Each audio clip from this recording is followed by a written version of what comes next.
Waalaikumsalam warahmatullahi wabarakatuh.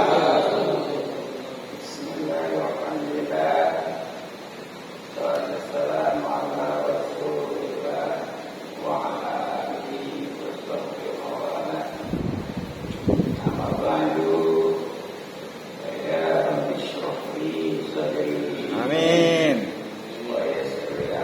Amin. Amin. Amin. Amin. Amin.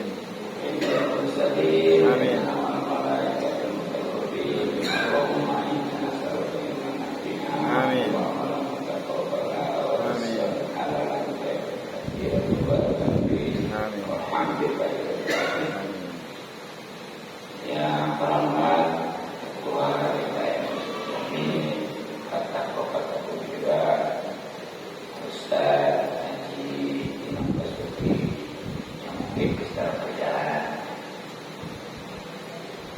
serta krunya pertama Nabiullah Ustaz Haji Iwan Setiawan, Ustaz Ibrahim, Ustaz Lebih, Ustaz Haji Widoyo, dan para tokoh sepuh kita doakan mudah-mudahan dipanjangkan umurnya dalam keadaan sehat dan batin dan sisi kaum kita di dalam Allah Subhanahu wa taala. Pada para bapak wal hadirin yang amat sekalian, yang mudah-mudahan kita semua selalu dimuliakan dan diberikan taufik serta hidayah kepada Allah Subhanahu wa taala. Mudah-mudahan pemuda kita dirahmati yang diberkati serta diridhoi oleh Allah Subhanahu wa taala. Juga mendapatkan pahala besar dan lebih banyak dunia lebih akhirat. Amin. Terutama alhamdulillah kita bisa kembali kumpul silaturahmi sebagaimana biasanya setiap malam Sabtu. Yang mudah-mudahan dengan sebab silaturahmi dari sini kita dimudahkan dan dibanyakan serta dibarokahkan. Semoga kita dibanyakan dalam keadaan sehat dan batin. Lagi-lagi para dan pertunangan ini yang mana di antara insyaallah lebih disukai oleh baginda Nabi sallallahu alaihi wasallam daripada ibadah 1000 tahun. Coba boro-boro ibadah umur juga zaman sekarang mah nggak ada, paling 100 itu juga udah susah ya. Seandainya ada 100 belum tentu pakai ibadah. Seandainya juga pakai ibadah belum tentu sah. Tapi ternyata alhamdulillah, tapi yang bukan itu nomor ibadah karena tadi bukti bahkan tadi lebih baik lebih dicintai daripada ibadah 1000 tahun yang motivasi. Nah, maka dari itu mari kita kembali lagi kita pertama hadis referensinya dulu baru hadis matan dari kitab matan Tangkul Tawal Amin wa ta'ala wa nafa'na bihi wa malana bihi wa suara bicara ini amin ya rabbal alamin. Bismillahirrahmanirrahim. A'udzubillahi minasyaitonir rajim. Bismillahirrahmanirrahim. Alhamdulillahi rabbil alamin arrahmanir rahim maliki yaumiddin. Iyyaka na'budu wa iyyaka nasta'in. Shiratal ladzina an'amta 'alaihim ghairil maghdubi 'alaihim waladdallin. Bismillahirrahmanirrahim. Wa qala, dan telah bersabda baginda Nabi Sallallahu alaihi wasallam, sallu salatlah kalian kama ra'aitumuni, sebagaimana kalian melihatku usolli, aku salat. Jadi di hadis ini Rasulullah baginda Nabi Muhammad SAW memerintahkan pada umatnya kita untuk sholat, tapi bukan asal sholat, harus sesuai dengan apa yang dilihat kepada baginda Nabi. Nah, masalahnya kan kita boro-boro lihat ya. Apalagi bersama makanan memang di samping waktu juga jarang. Seandainya umpamanya masih zamannya Madinah berapa puluh juta terlopasnya ya. Tapi alhamdulillah dengan kita punya guru tuh ya, kita bisa tahu. Makanya ya guru kita dari gurunya ya sananya dari ulama, dan ulama itu baru satu lagi ya. Jadi intinya mah kita ini sholat harus seperti baginda Nabi yang dicontohkan, baik itu dari rukun kaulinya ya, atau bacaannya lah, atau rukun pilihnya yang hubungan dengan kerjaan. Ya, untuk rukun kaulinya yang mungkin yang wajib itu kan dalam sholat mestinya berapa? Hah? Ada 5 ya. Jika baliknya ini kalau lagi begini nih, jadi yang nggak tahu jadi tahu, yang lupa ingat begitu ya. Ini penting 5 rukun kauli, rukun bacaan yang wajib. 1 takbiratul ihram, contohnya. Keduanya Fatihah. Ketiganya tasyahud awal. akhir. Kalau tasyahud awal itu sunnah apa aja. Keempatnya membaca salawat kepada Nabi di tasyahud akhir. Dan yang kelimanya salam yang pertama. Itu sudah. Selain itu bacaan sunnah. Ya dibaca aja bagus ya, enggak juga biasa aja gitu. Enggak baca juga. Tapi asal benar, kalau enggak benar nanti bisa mempengaruhi sebab dianggapnya main-main. Tapi kalau yang wajib mah itu harus betul-betul. Ya belum lagi nanti setiap bacaan itu ada syarat-syaratnya lagi. Takbiratul ihram ada syaratnya, Fatihah ada syaratnya, kemudian tasawuf juga ada syaratnya, salawat kepada Nabi ada syaratnya, bahkan salat juga ada syaratnya. Makanya kalau ada ya pilihan seorang yang ahli fikih sama ahli qiraat, yang satu ahli qiraat, yang 2 ahli fikih, hebat aja. Ahli fikih yang satu, ahli qiraat yang kedua. Tapi setiap ahli fikih pasti bisa baca Quran. Dari mana bisa baca kitab kalau bisa baca Quran mah? Kalau ahli qiraat belum tentu bisa baca kitab. Belum tentu ya. Karena dia fokusnya kepada Quran aja.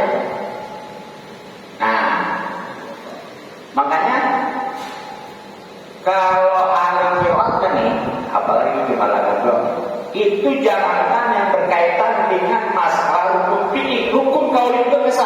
Apa sebabnya?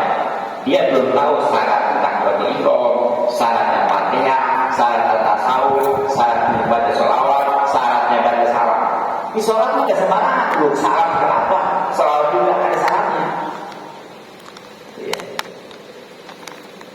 Jadi Jangankan yang berkaitan dengan masalah rukun fikihnya ya, rukun kaul itu bisa jadi kesan. Kalau dengan itu nanti kita diubahkan ya, antara motivasi supaya semangat ibadah juga ada unsur fikihnya supaya betul. Itu 5 diperhatikan. Jadi jangan puas ya udah bisa malah atur biro berapa susahnya. Kadang-kadang kan benar-benar juga banyak semangat. Bukannya Allah.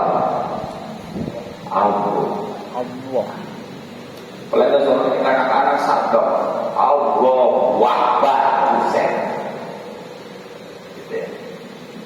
Belum lagi Fatihahnya besarnya. Jadi jangan puas.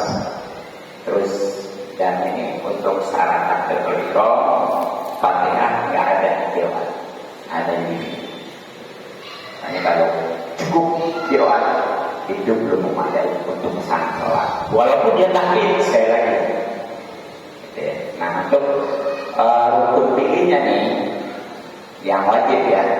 Coba kita kembali apa? Satu berdiri. Jika mampu ya. Ini kalau berdiri nih bedanya sama sholat sunnah. Enggak, kalau sholat sunnah nggak jadi wajib.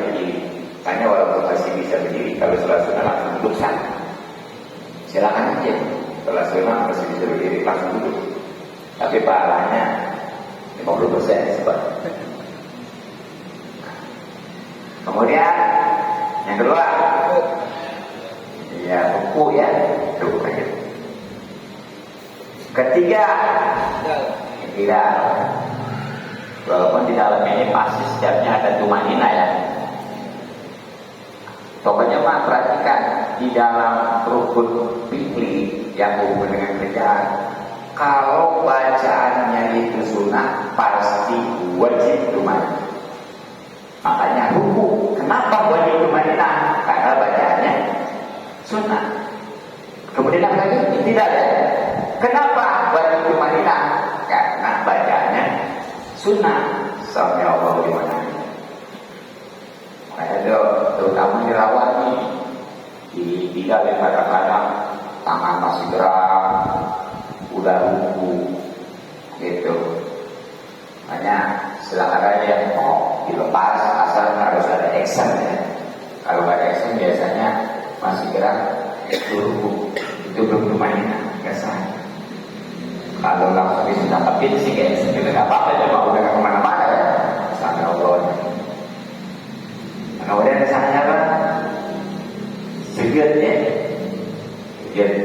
Terus berarti dia berdiri, ruku, tidak, kemudian sujud, terus duduk antara dua sujud. Karenanya duduk tasawuf akhir.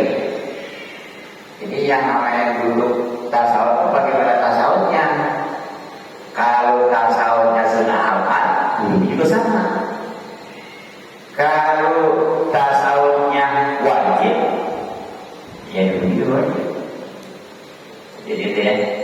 Nah, kemudian masalah tumanina makanya ada yang disatuin, ada yang dipisah-pisah. Ya kalau satu berarti itu hitungnya satu lah, walaupun yang wajib tumanina itu di dalam salat ada 4. Berarti kan 1 ruku, kedua i'tidal, ketiganya sujud, dan keempatnya duduk antara 2 sujud ya. Nah itu terus sekali, bukan hanya sekedar kita lihat orang bahkan melihat dia seperti itu ya. Kudu benar-benar tahu persis bahwa itu rukun.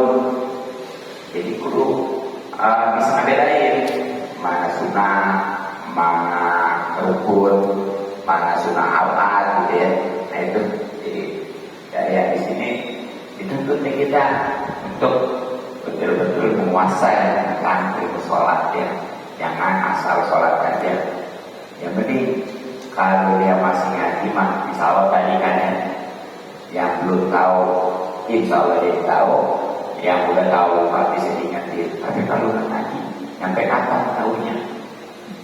Itu.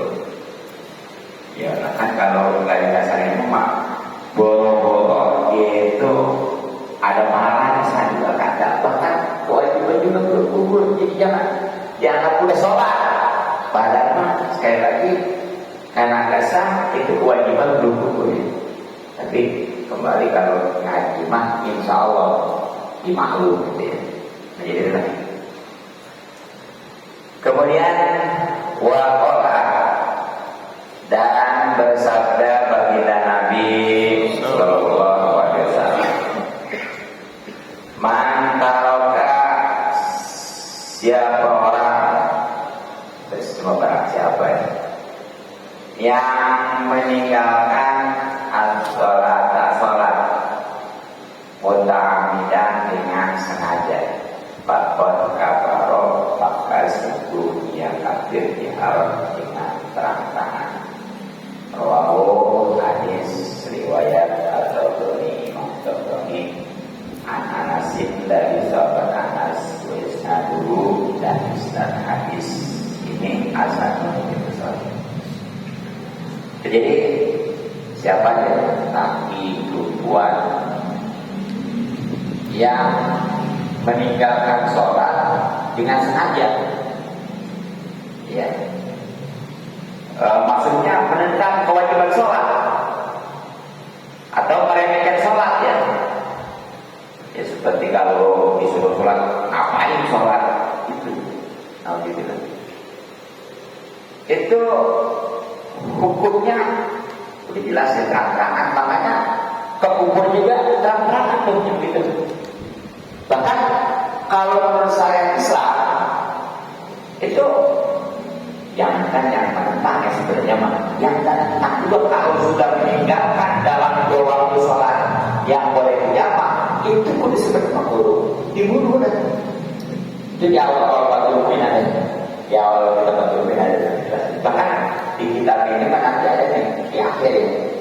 Kalau kita betul-betul nanti orang yang meninggalkan sholat itu bagi dua. Jadi satu yang malas saja, yang kedua menentang. Kalau yang malas itu nggak nyampe kafir. Jadi dia padahal di hari ini masih menegakkan kewajiban ya, nggak menyampaikan, cek hanya malas saja gitu. Nah itu menurut saya tetap kalau dia mau ninggalin sholat zuhur, asar ataupun maghrib, isya itu belum dijamin. Udah lewat daripada itu berlaku hukum pegang. Kira-kira segini. Pokoknya Johor dia disuruh sholat pada oleh dua atau RT.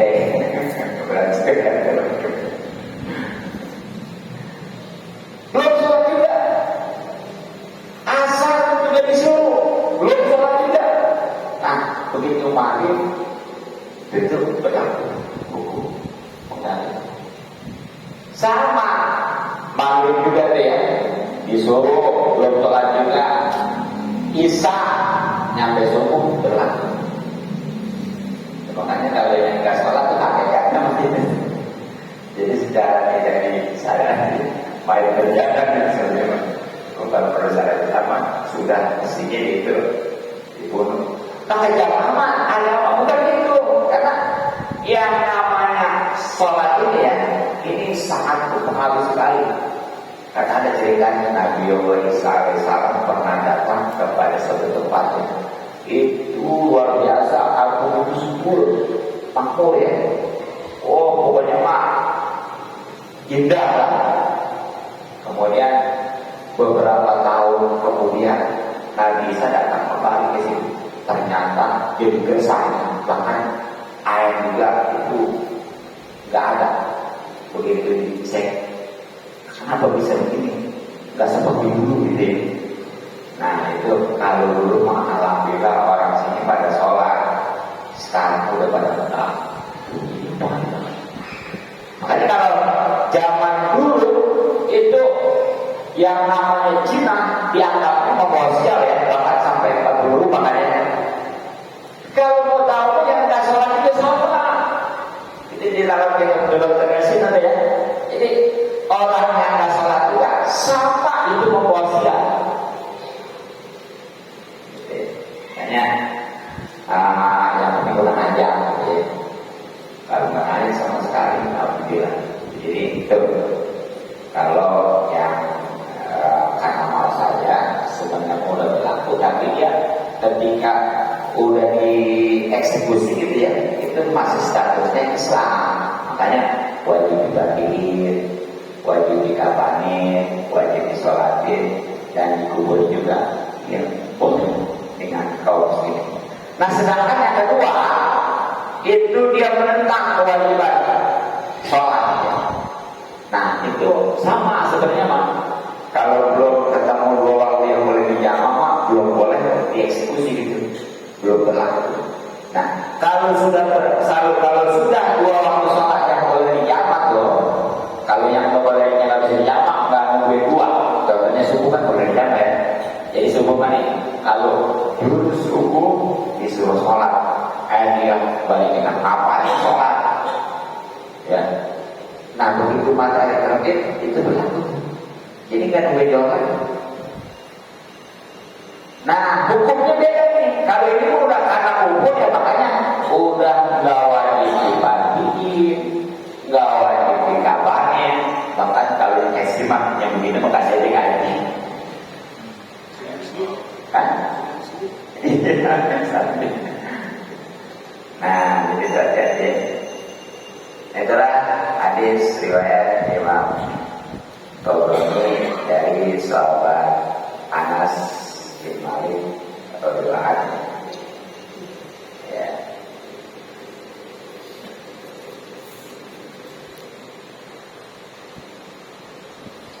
Kemudian waqa'a, dan telah bersabda baginda Nabi sallallahu alaihi wasallam, as-sholawatu, sholat al-khamsu yang 5 waktu. Kafaratun itu menjadi penghapus 5 bainahuma, 5 bainahunna, untuk dosa-dosa di antara yang bukan. Majid tulibat, kalau disambungin majid tulibat itu kabarnya. Majid tulibat selagi dijauhkan al-kabairu, dosa-dosa besar, wal jum'atu, dan sholat Jumat, ilal Jum'ati, pada sholat Jumat berikutnya, kafaratun itu menjadi penghapus 5 bainahuma bagi dosa-dosa di antara hari Jumat. Bahkan wasiat dan di salah satu ayamin yang ditambah 3 kali. Rawahu, hadis riwayat Abu Nu'aim, Imam Abu Nu'aim Anas dari sahabat Anas radhiyallahu anhu. Jadi salat yang 5 waktu ini, itu ternyata jadi penghapus, jadi pelebur untuk dosa-dosa di antara yang kita itu. Begini, pokoknya dia dari waktu zuhur berbuat dosa sampai asar. Dengan sholat asar bos tuh. Kemudian habis sholat asar dia berbuat dosa lagi. Nah, dengan sholat maghrib hapus juga. Dan berikutnya berikutnya. Tapi itu tentunya dosa-dosa kecil. Makanya di sini kalau memang dia menjauh, kalau memang dosa-dosa besarnya itu dijauhkan, itu kan dosa kecil.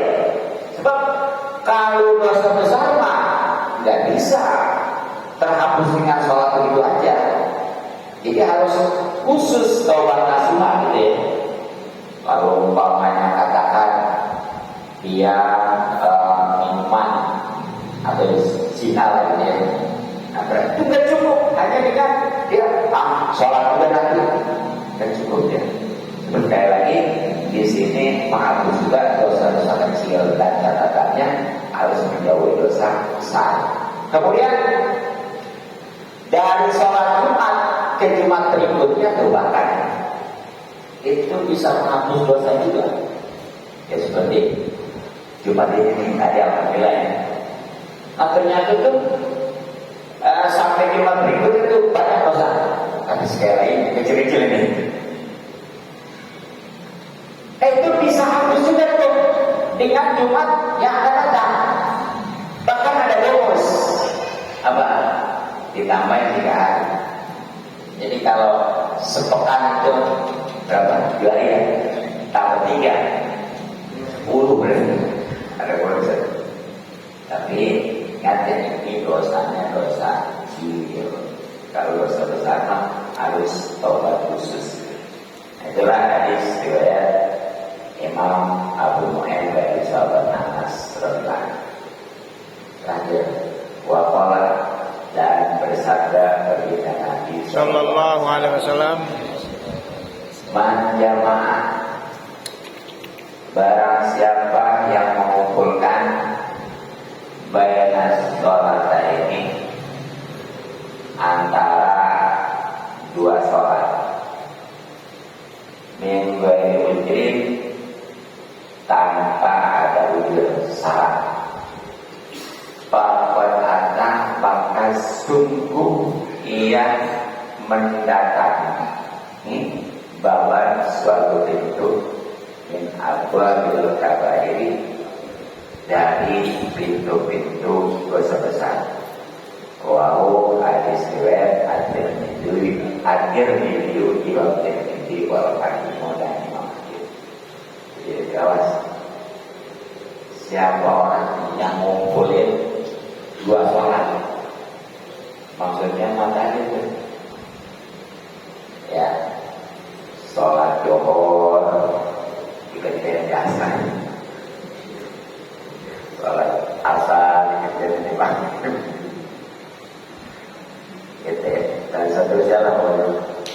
Tapi takoyo ya tentunya maksud takoyo di sini ya bukan karena perjalanan, karena nanti kalau ada ujung sana boleh. Justru ya itu adalah suatu hadiah dari Allah ya. Sholat Zuhur bisa dikumpulin dengan sholat asar, itu mau jamannya jamak takhir atau jamak takhir. Jamak takhir berarti asar itu Zuhur, kalau jamak takhir ada Zuhur yang jadi asar. Termasuk juga maghrib dengan isya ya. Boleh dikerjakan di maghrib, isanya jamak takhir, boleh maghribnya dikerjakan di isya jamak takhir. Itu harus dipasangkan itu ya. Jadi jangan mentang-mentang di jamak sholat. Ada ustaz kiai yang berpendapat karena yang 4 boleh di jamak gitu ya, kecuali subuh kan boleh di jamak. Akhirnya itu sholat asar boleh di jamak lagi. Ada dia ustaz kiai. Karena dia logikanya, pemahamannya yang penting kalau itu 4 boleh di jamak. Ya, kayak lagi kan itu udah ada pasangan. Gak walaupun boleh di jamak udah masing-masing ada pasangannya gitu ya. Jadi ternyata tuh kalau orang sudah mengumpulkan 2 sholat atau juga ya mungkin kalau dalam perjalanan ya cuma udah, maka itu hakikatnya ini sudah mendatangkan salah satu pintu dosa besar. Kalau dibilangnya ya, atau mungkin ini nggak termasuk dosa juga kalau karena ketiduran dan karena lupa itu bersalah ya. Jadi ujian sholat punya 2 ya, kalau dikasih sholat umpamanya sholat Zuhur sampai ke waktu, sholat asar sampai ke waktu, dan seterusnya gitu. Nah itu hanya 2 yang nggak dosa, tapi tetap bodoh. Satu karena ketiduran dan keduanya karena kelupaan. Mungkin kalau yang aman lupa sekarang ya masa sih ya, sebab setiap masjid musola udah pasti ada ya yang ada dan ada. Tapi ketika yang namanya tidur, terutama sholat subuh kan, nanti kalau udah lapar tidur pada sendiri, walaupun ada geledek gimana juga. Ada kucing ribut juga ya, makanya itu kucing apa menyebut kalian. Nggak apa-apa. Itu dia. Tapi ya kalau kita patuh ada catatannya. Memang yang namanya tidur butuh sholat, termasuk lupa. Tapi kalau enggak dia lalai, kalau dia kesengaja. Ada pun kalau sengaja berarti bukan tidur. Gimana maksudnya? Begini. Ya, apakah yang pertama bisa jadi tidur terlalu lama ya? Ya terutama gini, dia tidur pada 2 jam subuh udah nggak dengar badan.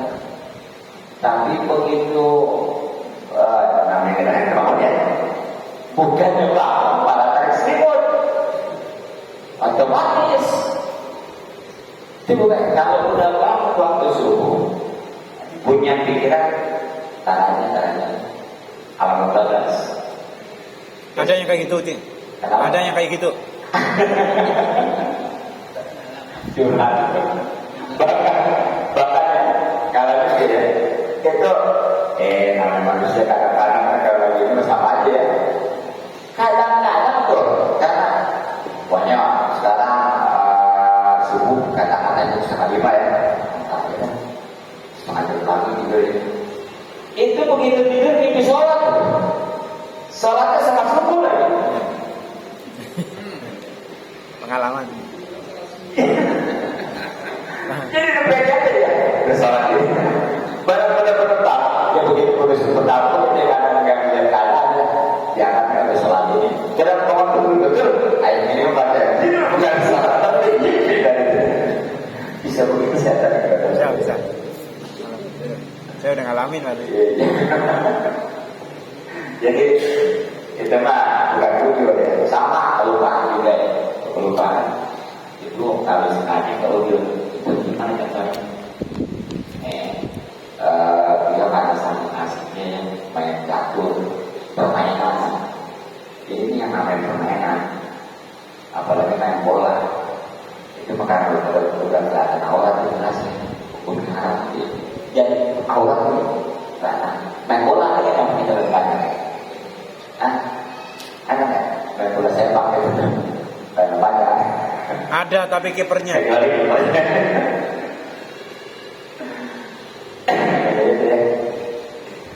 Nih permainan kalau nggak ada unsur taruhan, ini pertama dulu ya. Kalau ada unsur taruhan itu haram. Pokoknya mau melayani sholat bukan kesukaan. Bagaimana kalau nggak ada unsur taruhan tapi melalaikan sholat, haram dulu. Nah bagaimana kalau seandainya nggak ada unsur taruhan bahkan nggak melalaikan sholat, seperti main catur di sini dia, walaupun lagi asik kalau sholat. Nah, ternyata itu di kitab Fathul Mu'in tadi ya ada terlalu beda ya. Itu tetap makruh hukumnya. Tetap makruh. Jadi nah mungkin itulah ya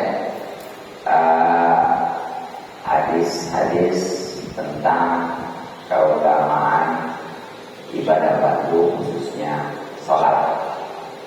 Insyaallah nanti baru tentang keutamaan sunat. Mudah-mudahan manfaat. Wallahu a'lam.